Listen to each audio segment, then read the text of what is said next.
Bueno, muy buenos días compañeros.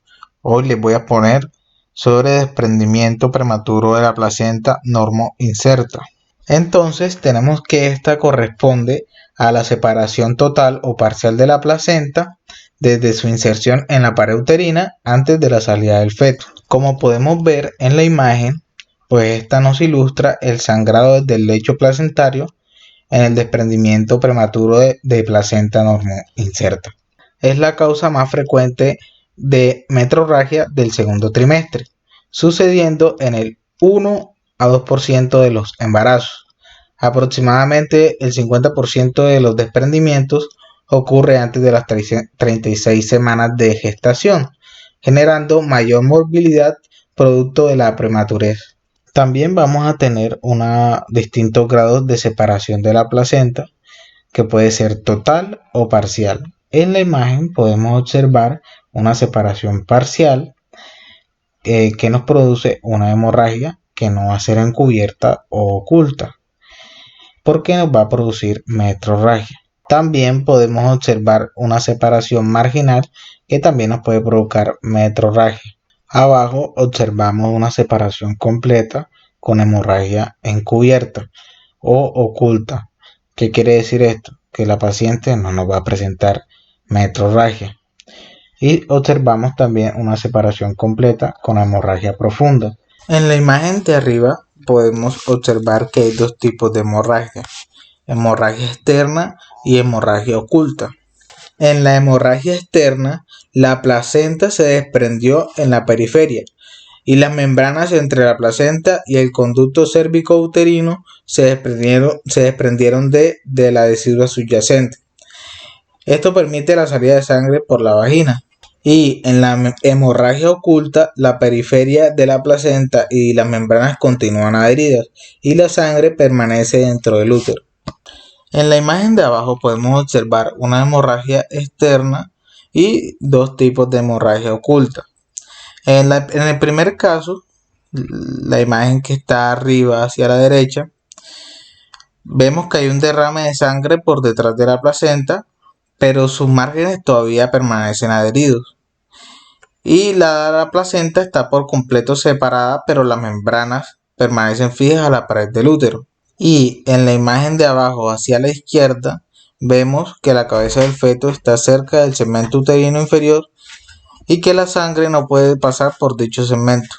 Bueno, en función de su localización respecto al corión, podemos clasificar el hematoma en subamniótico, hematoma subcoriónico o hematoma retroplacentario.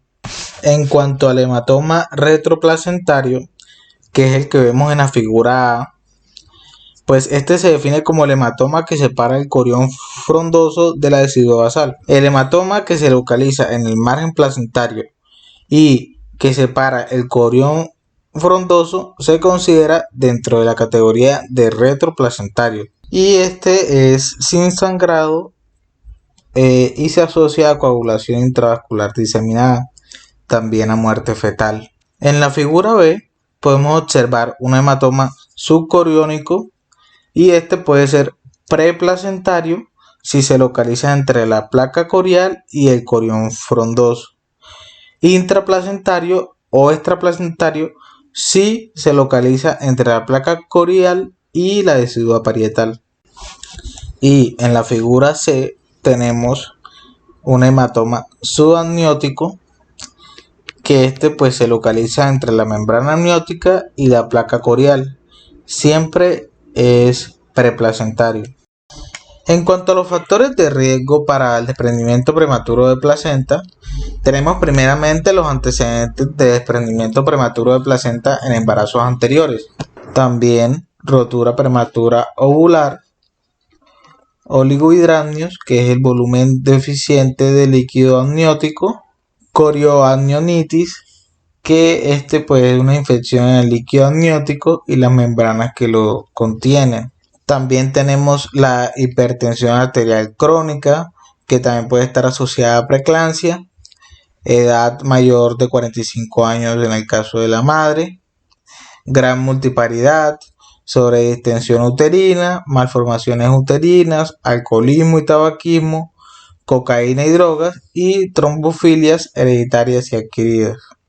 Y dentro de los factores precipitantes de desprendimiento prematuro de placenta tenemos los traumatismos de gran magnitud como los accidentes de tránsito, o puede ser por una disminución brusca del volumen uterino, que puede ser por ejemplo por una rotura prematura ovular asociada pues a un polihidramnios, que es el líquido amniótico excesivo, o embarazo gemelar después de la salida del primer gemelo. Bueno, en cuanto a las manifestaciones clínicas del desprendimiento prematuro de placenta, tenemos pues que la manifestación más típica es la metrorragia. Esta puede ser pues de distintos volumen o de cuantía variable. Con frecuencia este desprendimiento de placenta produce un compromiso hemodinámico materno, que no necesariamente pues tiene que estar relacionado con la magnitud del sangrado externo, ya que puede existir un coágulo retroplacentario que acumule gran cantidad de sangre que no escurra hacia el exterior, como habíamos dicho en la hemorragia oculta. El signo semiológico característico del desprendimiento prematuro es la contractura uterina, que es una contracción uterina sostenida y dolorosa, la cual se asocia a alteraciones de los latidos cardiofetales. La contractura uterina es estimulada por los productos de la cascada de la coagulación, como la trombina. Frecuentemente este desprendimiento pues compromete también el bienestar fetal, lo que se manifiesta por desaceleraciones de la frecuencia cardíaca fetal o incluso la muerte fetal. Entonces podemos decir que el compromiso fetal se relaciona con el porcentaje de la superficie de implantación placentaria desprendida. Como complicación grave del desprendimiento placentario se puede producir una coagulación intravascular diseminada, y esto es producto de la liberación de factor tisular a la circulación materna. Esto ocurre aproximadamente en el 10% de los casos de desprendimiento, y pues esto generalmente cursa con muerte fetal. Y tenemos que una forma crónica de desprendimiento prematuro placentario puede manifestarse como un sangrado vaginal recurrente, dolor episódico, contracciones y oligoamnios. Aunque pues su diagnóstico es difícil y suele confundirse con rotura prematura ovular. En cuanto a las complicaciones de desprendimiento prematuro de placenta, tenemos que estas pues dependen de la cuantía o del volumen del sangrado. Dentro de las complicaciones maternas encontramos el shock hipovolémico, que se produce por la hemorragia brusca o masiva, y este puede ser con o sin exteriorización de la sangre por los genitales. Se puede producir insuficiencia renal aguda por el colapso circulatorio periférico y la sobredistensión uterina, que provocan isquemia en las zonas corticales del riñón o de los riñones. También la madre puede desarrollar insuficiencia respiratoria aguda y también síndrome de Sheehan. ¿Qué es lo que pasa aquí? Las mujeres pierden una cantidad de sangre potencialmente mortal durante el parto, o que tienen pues una presión arterial baja durante o después del parto, lo cual pues priva el cuerpo de oxígeno. Esta falta de oxígeno causa daño a la glándula pituitaria. Por lo tanto, la glándula pituitaria no va a producir suficientes hormonas pituitarias, produciéndose el síndrome de Sheehan. Una de las complicaciones más peligrosas es la coagulación intravascular diseminada. Lo que pasa acá es que la baja concentración de fibrinógeno plasmático depende del atrapamiento de la fibrina en el hematoma retroplacentario. Esto provoca que la hemorragia sea incontenible y la sangre no coagule. Y esta coagulación intravascular pues se asocia a muerte fetal e incluso hasta muerte materna. Dentro de las complicaciones neonatales y fetales destaca el estado fetal no tranquilizador, y esto se da en el 50% de los casos de desprendimiento prematuro de la placenta, debido a la hipoperfusión, la hipertonía uterina y la reducción de la superficie de intercambio. Otra complicación es muerte fetal intrauterina, prematurez y daño neurológico. Entonces, tomando en cuenta la clasificación de Sher de 1985, la cual evalúa la gravedad del desprendimiento prematuro de la placenta normoinserta de acuerdo al compromiso materno-fetal, de acuerdo a la cantidad del hematoma retroplacentario. Nos destaca el grado 1, que es leve, donde se presenta hemorragia escasa o ausente, y se presenta un hematoma retroplacentario de aproximadamente 150 mililitros. Y en este no se supone grado alguno de riesgo para el feto. Y tenemos el grado 2, que es moderado, donde la hemorragia es anteparto o preparto, es oscura y hay alteración en la contractilidad uterina. El sufrimiento fetal agudo se produce en el 90% de estos casos. Y la mortalidad perinatal está aumentada, obviamente. Este grado va acompañado de los signos clásicos de desprendimiento prematuro de placenta y el feto está vivo. Generalmente el volumen del hematoma en este grado oscila entre los 150 a 500 mililitros y hay presencia de alteraciones en la frecuencia cardíaca fetal. Y por último tenemos el grado 3, que es severo y se presentan las mismas circunstancias del grado 2, pero además, como hay una mayor hemorragia, pues los pacientes suelen evolucionar a shock séptico y coagulación intravascular diseminada. Se confirma con muerte fetal. Puede subdividirse en dos categorías dependiendo de la presencia o ausencia de la coagulopatía. De este modo, pues se plantea el manejo de la metrorragia en contexto del desprendimiento prematuro de la placenta, que depende del compromiso de la vitalidad del feto y en segundo lugar del compromiso materno. El diagnóstico de desprendimiento prematuro de placenta es eminentemente clínico.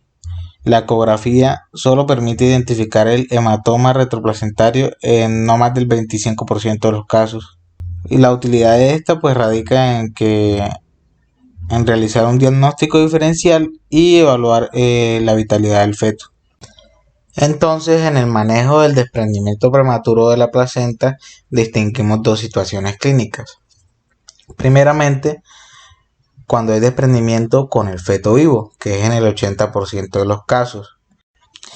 Entonces, comprobamos si la metrorragia es escasa y si hay bienestar fetal y materno. Si hay bienestar fetal y materno, pues se hospitaliza a la madre, se vigila y se monitoriza al feto. La administración de corticoides se administra a las madres generalmente si tienen más de 34 semanas de gestación.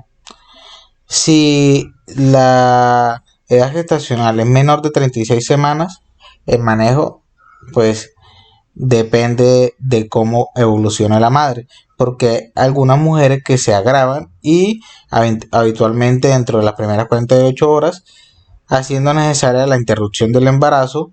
Habitualmente pues esto se hace por cesárea.